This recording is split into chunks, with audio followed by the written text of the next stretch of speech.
Welcome back to the Fort Worth Convention Center for round 6. I'm Tana Grace. This is Kellen. I'm sorry. Hey, this is Red Zone. You can't see what's going on off screen, but it's making me laugh quite a bit. I'm so sorry. We're being taunted. Yeah, we're being taunted. I just got out of lunch break. I'm going into a food coma. And I was going to say, Red Zone has been starving here. Look at this guy. Look at this guy. Look at this lasagna. This is the biggest lasagna I've ever seen.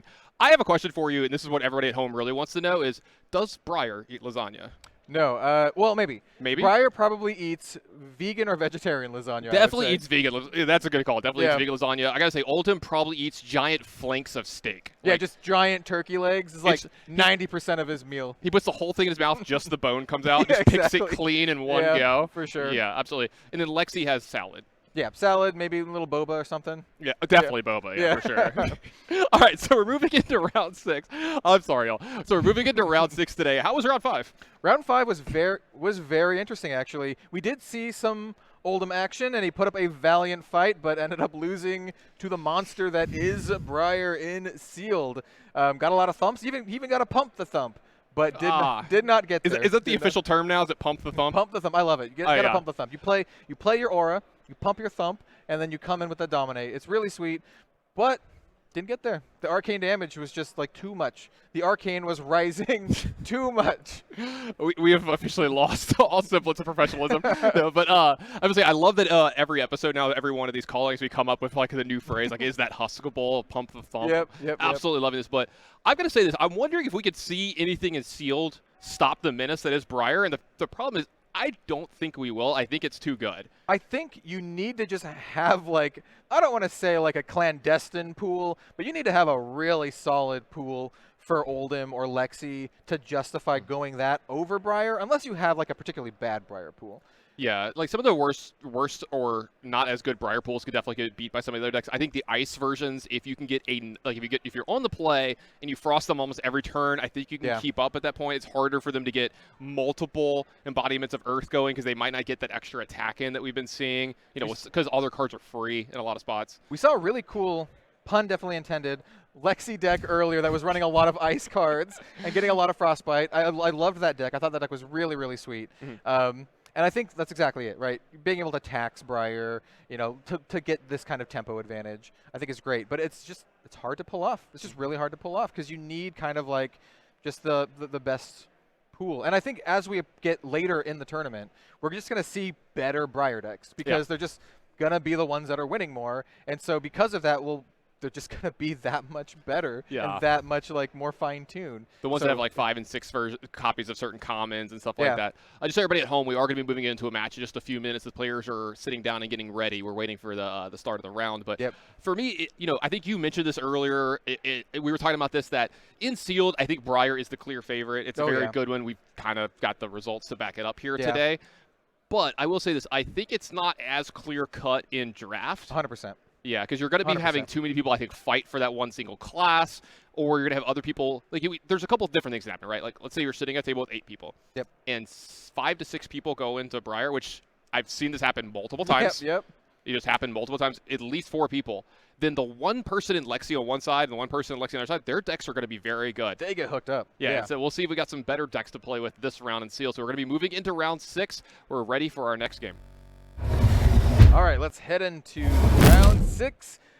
And this is very interesting. Looks like we got more Briars on the menu. So we got a Briar mirror at 5-0 here, so I'm hoping to see like some absurd Briar decks from here, because we've seen some that are really good, and we've seen some that are, you know, they're above average or about average. That just makes the deck so good, as the average versions of it are so good. So we've got Steven at the top with looks like one piece of equipment. It's a very scary piece of equipment. We've seen a lot of work from this card so far this tournament. Yeah, Mark of Lightning along with Ball Lightning or anything like that. Yeah, it's like free 2 damage, which is once again very scary. Ooh, speaking of Ball Lightning. Speaking of Ball Lightning, it looks like Caleb Van Patten is going to start off his turn here with a Ball Lightning, and this looks like a 2-pip Ball Lightning. Yeah, so Ball Lightning, great start to the turn. Threatens a lot of extra damage. I guess it's just going to be dependent on like how he follows this up. And Steven's like, okay, do I want to block this out? It's first turn. Yeah, I'm going to block it. I get kind of like a free mulligan here, being able to drop at the end of turn. So definitely don't fault him at all, especially just preserving life while he can. Yeah, I think that's a big thing in this matchup is the first person to really fall behind, it's so hard to catch up because if you're blocking at all, you might not be able to put together those big, like a turn that we're probably going to see here coming out of Caleb. So we have 3-pitch. Okay, we have, this is very interesting actually. So this is a Shock Striker. It's going to be coming in for 5 with the ability to do an extra 2 damage because it's still on the same combat chain as Ball Lightning. So that on-hit, or that activation, that instant activation is actually more threatening than normal here. So yeah, I mean, he is threatening some amount of damage and activations. So Steven's got to be thinking like, okay, how much do I want to block? What cards do I want to keep in my hand? Do I even care about these cards in my hand? And the fact that he's tanking this much tells me that probably, there's probably some stuff he wants to keep. There's got to be like a card or two that he's like really high on. He's like, I kind of want to have these rolling into my turn. You know, maybe one of the big pump effects, something that generates the right kind of big forward momentum turn. And him taking this from the Shock Striker, look like he's going to take the full 5 plus the 2. Ooh, that's a strong statement. That's a big hit, and it's going to hit twice, creating 2 embodiment of Earth. So Caleb, great first turn. Yeah, absolutely great first turn. He's going to Arsenal and pass here with that last card. That Invigorate needs to go away to the middle of the chain here, but we'll get that cleaned up in just a moment. There we go. Players are just kind of evaluating their hands, being like, okay, what am I going to do next? What am I going to do next? You had a big turn. It's my turn to get a big turn. Yeah, like I need to follow this up because 2 embodiment of Earth, it's pretty good, meaning all of his non-attacks are going to block for 4. So even if he comes in with a nice old 4 attack, we have a good old Bramble Spark. And this is one of the cards that I was kind of alluding to. We're talking about the cards that might have been left over in his hand. If you're starting the turn off here with a blue Bramble Spark, not a huge buff, but this is going to be a lot of arcane damage attached to the Singeing Steel Blade. I see this and I'm just like, hey, this is some free damage. Get some arcane damage, 2 points of arcane damage, threatens to make possibly 3 Embodiment of Earth tokens. And having 3 Embodiment of Earth tokens, I can tell you as someone who's gotten there, blocking for 5 with a non-attack is pretty good. It feels really nice. As a person who sits across from it multiple times, I don't like it. It's nice. So I guess now Caleb's like, all right, how much do I want to block here? I'm going to be taking 2 arcane regardless. He could pop his runaways. He could prevent a little bit of it here because he does have that runaways. Depending on the way he wants to attack next turn, that kind of sways that decision, right? Yeah, for sure. So I guess that's really going to come into play here. He does have a card in Arsenal.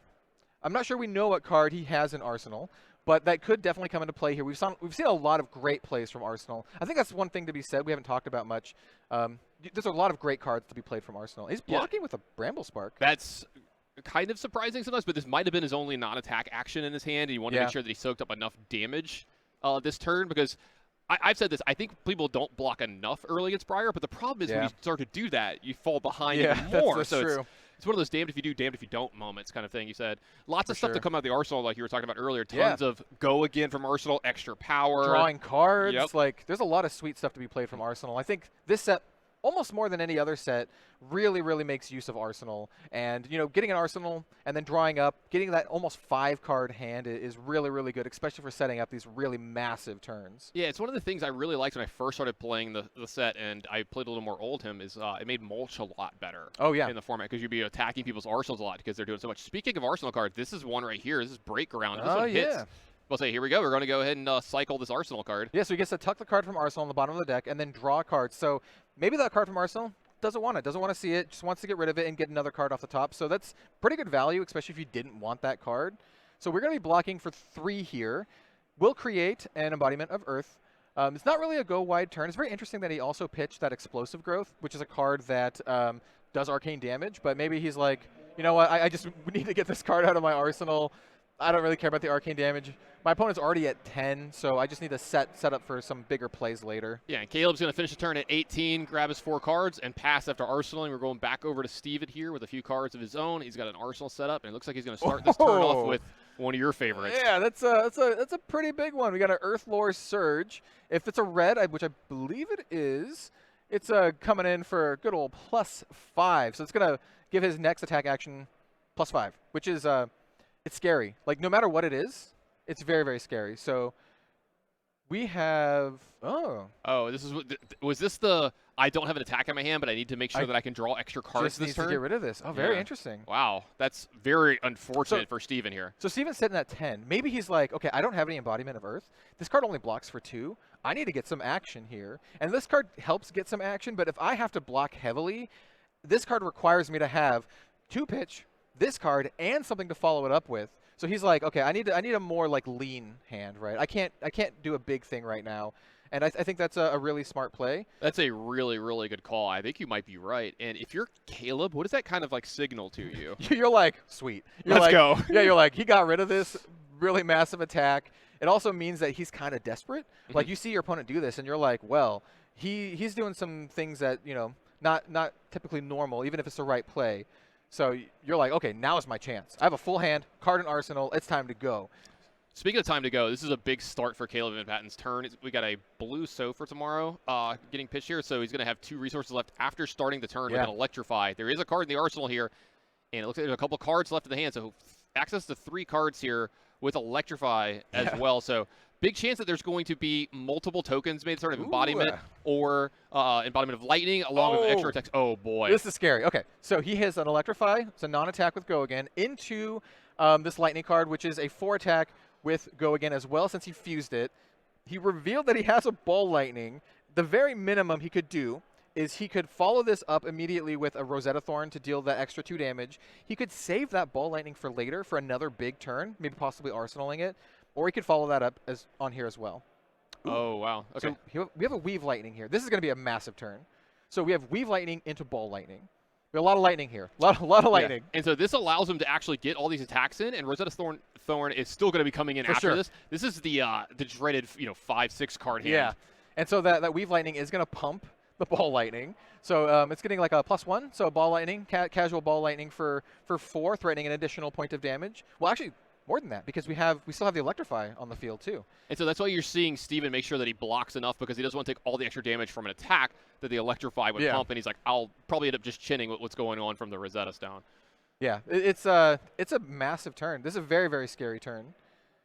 And I was about to say, I actually loved the idea you're talking about, putting the Ball Lightning into Arsenal, setting up for a big turn next turn with Rosetta Thorn. I didn't know that we had, that much stuff left over. More pump. Yeah. And Steven is down to 6 here, back up to 4 cards with an Arsenal. So he's got 5 cards here to mess around with, but that's going to be possibly for his next turn because he did have to pass after doing all that blocking. Because basically Caleb followed that up with a 4 damage from the Rosetta Thorn for sure. And so we're back over to Caleb here, and hopefully for Steven, he can get something going in the right direction here because he's been on his back foot here for the last couple turns. As Steven, this is rough, right? You had to block with your entire hand to basically not die there, and you were like, hey, Caleb, here you go. You get another free turn. Because there was not only the turn where he had the full block in his hand, there was the turn where he did the Earth Lore Surge. I cannot say that word. Into nothing, just so he can cycle his hand some more. So a little bit of variance, and just getting kind of unlucky, honestly, on Steven's side here of having a hand that was just not round to compete. And that's something that you can see with these Briar decks because when you're playing Briar, you want a good mix of non-attacks and attacks, and sometimes you just don't have the attacks, or you just have cards that are more like pump rather than just like, oh, I'm just going to attack you with this one card. And here we have very casual, very kind of scary at this point for Steven. This is a Singeing Steelblade coming in for 4 and just a 1 arcane damage. And if you're Caleb here, you're sitting at 18 life. You're like, you know what? Here you go. Here's a card coming in for 1 arcane damage. If I'm sitting in Caleb's seat from this point, I think you just all lights are green. You just go. You start throwing everything you can at the opponent, and you make them have to take so much damage. It looks like the Arcane's going to get through to drop Stevens down to 5. Embodiment of Earth token is created. Because the thing is Steven has to block so much over the next few turns. He does. And it just makes it to where every single time you want to do this, every time that you're attacking, you're probably eating 2 cards out of your opponent's hand, so they're never attacking you back. Sure. Yeah, because this is coming in for 4, right? If you block with 1 card for 3, you're still going to take 1, and that 1 is a big deal when you're at 5, especially when your opponent's playing Briar and they can just casually toss around 2 arcane damage here and there.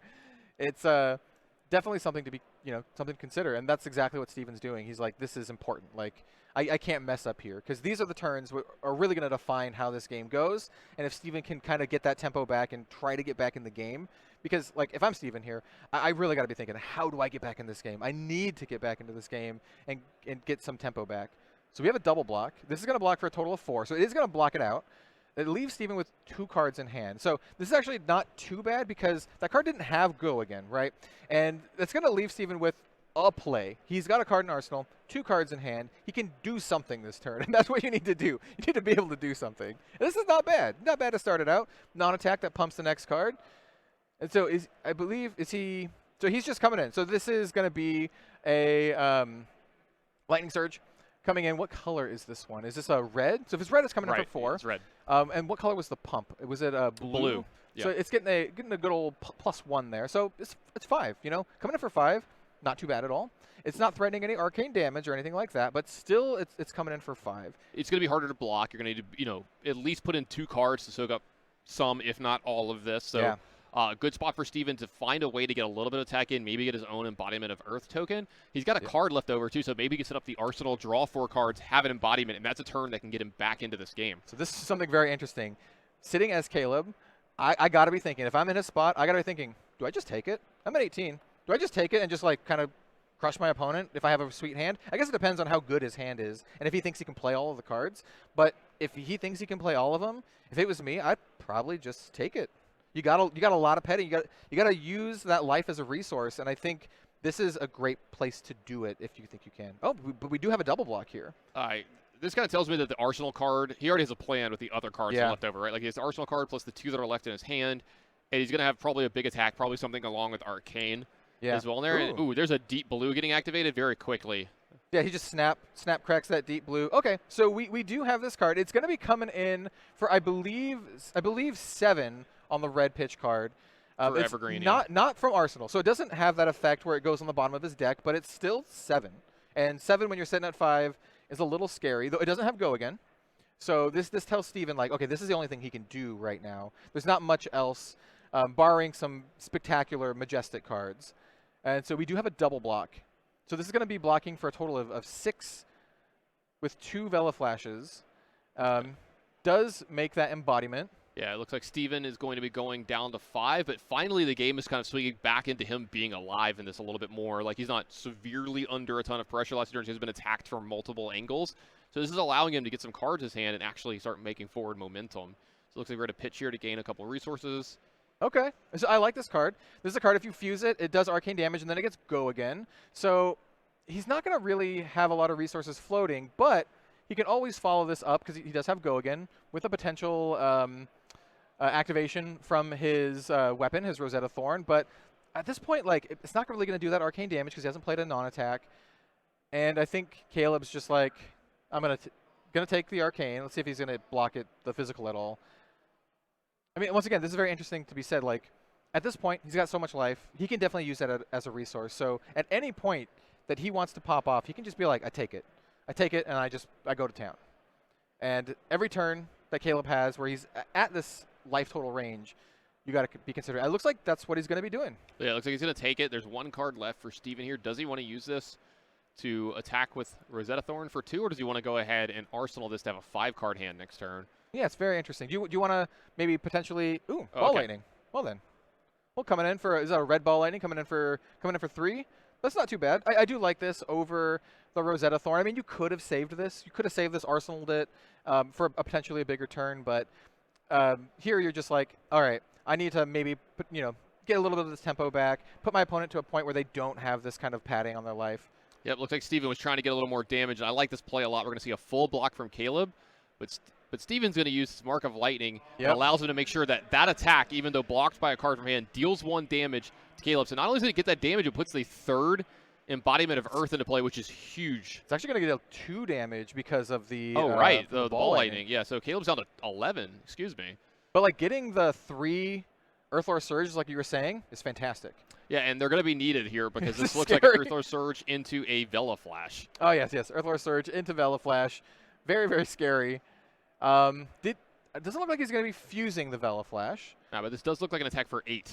8 still pretty good. Though, Embodiment of Earth. He still has 3. 3 Embodiment of Earth, which means any non-attack that blocks for 2 normally, going to block for 5. And if you're staring down just a casual 8, blocking for 5 is pretty good. Pretty good. So, I mean, like, he could definitely overblock.